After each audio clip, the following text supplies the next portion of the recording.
Anti-poaching mission will be sitting in the crew room having coffee, not expecting a thing, and the next moment the call would come in for the guys on the ground requiring air support. And that could mean they're either on fresh tracks or they had visuals of suspects, they've heard shots. So we'll respond with one or preferably two aircraft, one doing low-level cover for the guys on the ground and the other aircraft doing higher-level suppressive work. We'll fly out there, assess the situation, find out what they require from us, and then the reaction aircraft will maintain station over the guys on the ground so that we can cover them in the event that something happens. We've opted to use the AS350 or the Squirrel platform purely because within the light single turbine range, it does everything that we require. We can fly with full tanks, which gives us 3 hours endurance, full complement of crew, which is 6 people, armed K9 units, and then carry the provisions required without exceeding the performance limitations. Conservation missions is actually why we all joined SANParks in the first place. And that way it's varied. It could be census operations to determine the amount of a specific species we've still got within the park. It could be demographic surveys where we'll see what the age ratios and the sex ratios for specific species are throughout the park. It could be a localized survey like a riverline survey when we look at hippo or crocodile populations. The opportunity to be able to fly in a place like this, it beats everything.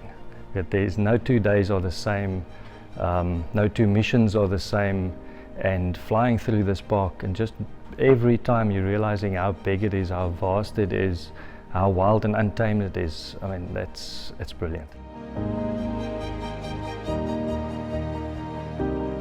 Our missions are very varied. 99% of our work now is focused on law enforcement and very specifically anti-poaching in Kruger National Park in support of for the rhino and elephant. Well, for us I was here before we got these aircraft, and since operating and implementing them in 2006, it's a dream come true. For myself as a pilot that was here since we started with them, it's an awesome aircraft. It's a platform that meets our requirements in all the different missions and aircraft configurations, and it's a friendly aircraft for what we do. If I don't fly another type of helicopter for the rest of my career, I'll be a very happy man. The most challenging is not when you start thinking about flying, because the helicopters, and my colleagues will also say, is that it becomes something that you strap on your person.